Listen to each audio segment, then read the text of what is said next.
Hey guys, it's Nicole. Welcome to my very late September wrap-up.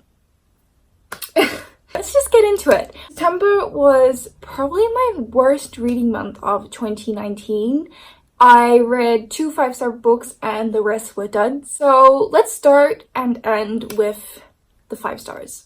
First 5-star book was Warbreaker by Brandon Sanderson. I feel like we all have ideal books, and honestly, if I were able to give you a list of the things that I would have in my ideal book, this book ticked off all the boxes. It has princesses, it has politics and court intrigue, it has thieves, it has a really intricate magic system, it has humor.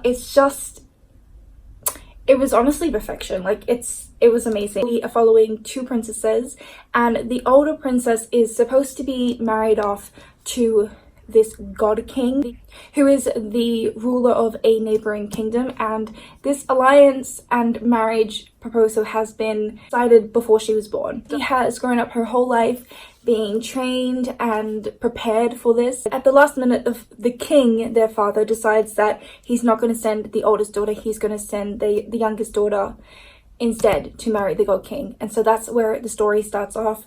The youngest sister's name is Siri, and I just have to point that out because it took me a while to stop laughing, like, because every time I read her chapters I had a particular voice in my head.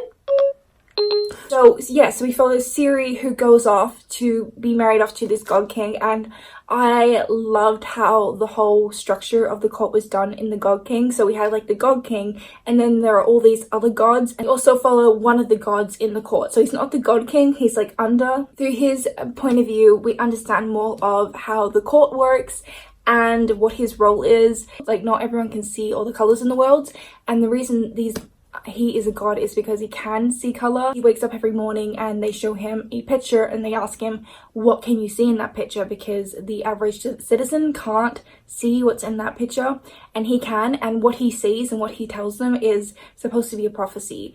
It's really complicated, and I'm not going to do a good job of explaining it, especially since I read this so long ago. Then there's also this thieving character who is also interwoven into the story, but you don't really know what his role is. He's a bit of a mystery, so I can't really tell you too much about him, but we do start off from his point of view. And what's also really interesting is the kingdom that the 2 princesses grew up in. They don't have any magic in that kingdom, and they're considered pure. And the reason for this is because the way the magic works in this world is you have to steal what's called breaths from other people, and it's basically like a life force, and once you steal that, you have powers, and there's a different like hierarchy. So the more breaths you steal, the more power you have. And the reason the god king is the god king is because of the number of breaths he has. He has the most, he is the most powerful. And then we follow the older sister. She actually goes after Siri. She goes to the kingdom where Siri's been married off to in hopes of getting her sister back. It's incredible. I really highly recommend it. The magic is complicated, but I think when you read it, you get it. It's quite clear. Brandon Sanderson, I think what he really excels at is, first of all, the creation of his incredible magic systems, but he explains it in a way that is you understand it, like you get it when you read it. 5 stars if you couldn't tell. Okay, let's talk about one of my biggest disappointments of September. That was the Windup Girl. I did start this in a vlog, and I read only about 70 pages, and I thought this was going to be a new favorite. I was obsessed with the writing. It's beautiful. He is a really talented writer. He's really good at painting the scene and the atmosphere. This is a dystopian book set in Thailand, and I felt like I was there. Like I could feel the heat, and it felt really suffocating, and it was really evoking. From the first 70 pages, I really loved the writing. I was really intrigued by the world. This is a biopunk novel. This book took such a fast nosedive after that vlog. This ended up being one of my least favorite books I've read. So we're following this guy called Anderson Lake, and he is a Western in Thailand. He's doing some kind of business. It kind of seems like he was like scheming, and I thought this was going to be, I thought it was going to get really interesting about all like business politics, and that's what I was kind of really excited for. It did end up being about that, but it wasn't that interesting, and it got very complicated. So he's, yeah, working in this factory. One of his factory workers, who I believe was a manager, he also seemed to have some kind of hidden agenda going on as well. So it seemed really interesting. And then we are introduced to the Windup Girl.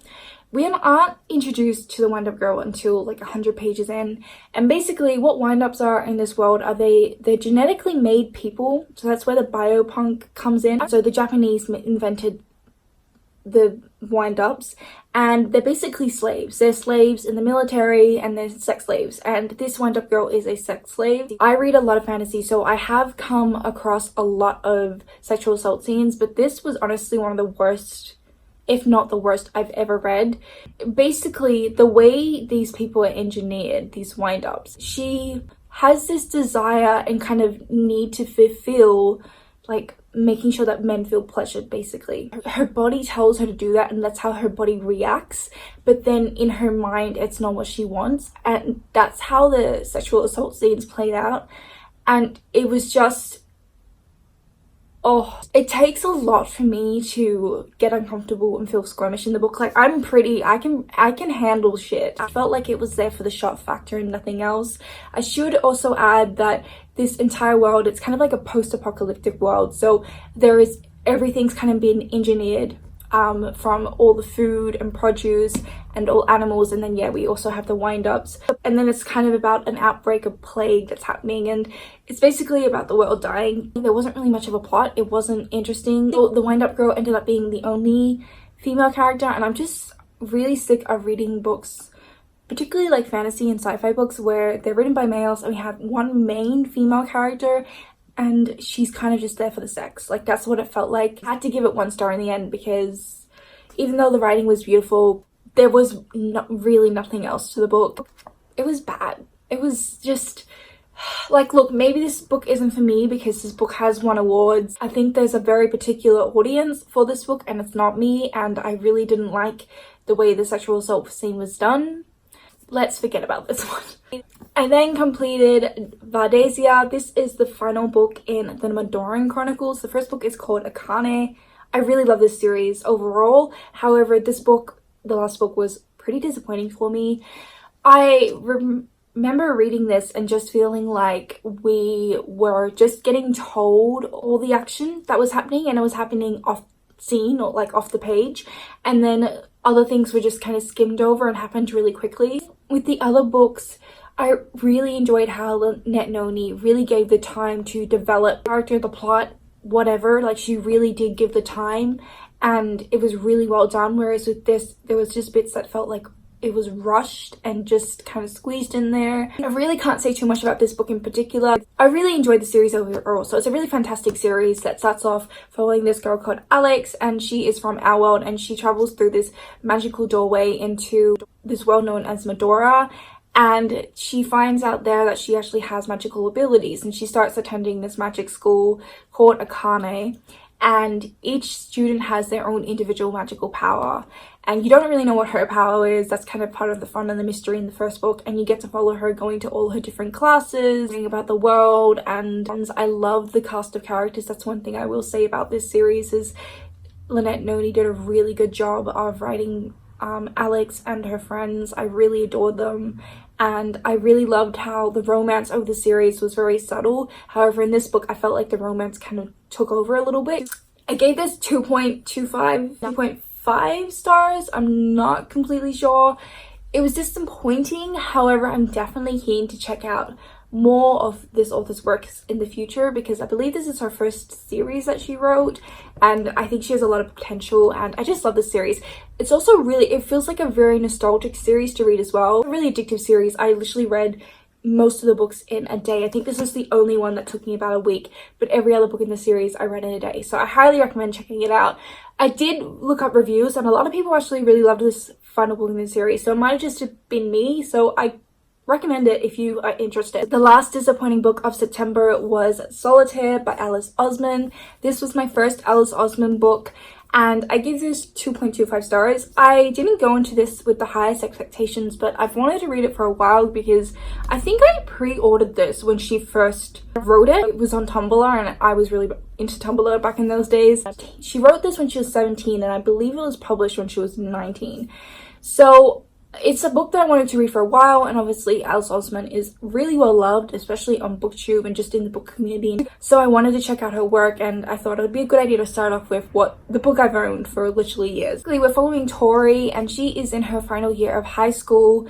She is pretty isolated. She doesn't really, like, she has this one friend, but they're not really friends, and two boys come into her life. There is a new boy at school, and then there's a boy that she was friends with from her childhood. And basically this book is about her relationships with all these different people. And then it's also about Solitaire, which was a blog or something. I really don't remember. It was like no plot in this, and that's why I think I'm really struggling to remember this. It's a very character focused novel, but I didn't love it because I didn't really love any of the characters. The mental illness representation as well wasn't the best. There was depression and eating disorders in this, and I just remember reading this and just really struggling to connect and like it at all, because there was a lot of teenage angst, and just there was so much self-hatred and self-loathing, and I would put the book down and not feel great. It made me feel really gross and icky inside. So that's why I really didn't love this. I've heard this isn't her best work. And the last book I managed to complete in September was another 5 stars, and that was The Kite Runner by Khaled Hosseini. I'm a huge Khaled Hosseini fan, if you do not know. I think he has such a powerful voice. This book follows 2 childhood friends who live in Afghanistan, and when they are 12 years old, something happens, causes a rift in their friendship. We then follow one of the boys. He grows up and he ends up leaving Afghanistan. He's from a much more privileged family from the other boy. His dad is wealthy, he also is higher up in the social status, whereas his friend, he is more of a servant's son. So there's that dynamic that plays between their friendship as well.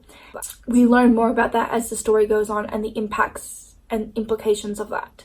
The boy moves to America and we watch him grow up and he lives this life, but he is filled with regret because of what happened, and this ends up being a story about redemption. I don't want to say too much because I think into his books a little bit blunt, because part of the power of his storytelling is how he reveals the story. However, I will say huge trigger warnings for so many things, for suicide, for sexual assault, and well, since I've read it so I can't remember them all, but look them up because it is quite graphic. I loved this book. I loved how it spoke about redemption. I loved how it spoke about friendship. I adored how these 2 boys, because you got to see a lot of their childhood together, and I adored their sibling-like relationship, and that's what Khaled Hosseini does in all his books. He doesn't always have siblings, but there is always a sibling-like relationship. It talks about the injustice and the horrors that occurred because of the Afghanistan war. I actually listened in part of this to the audiobook, and I also physically read this, and it was just such a wholesome experience. We start off with the protagonist in this.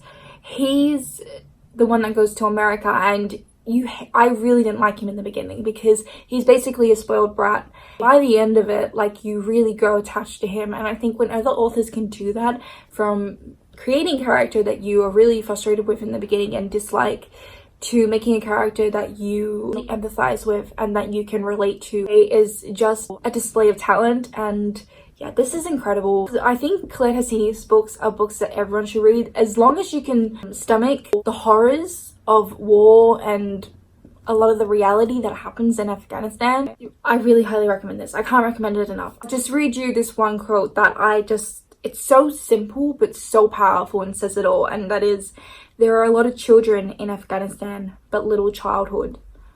I hope that makes you read it because I think it's such an important story and everyone should read it. So that's it. Those are the books that I managed to complete in September. I will have all my other wrap-ups coming out shortly after this video, so stay tuned. I'm catching up. I'm back and I'm really excited to be back. Please let me know if you've read any of these or if you plan to read any of these. I hope you're doing really, really well and that you're enjoying whatever you're currently reading, and I will see you next time. Bye!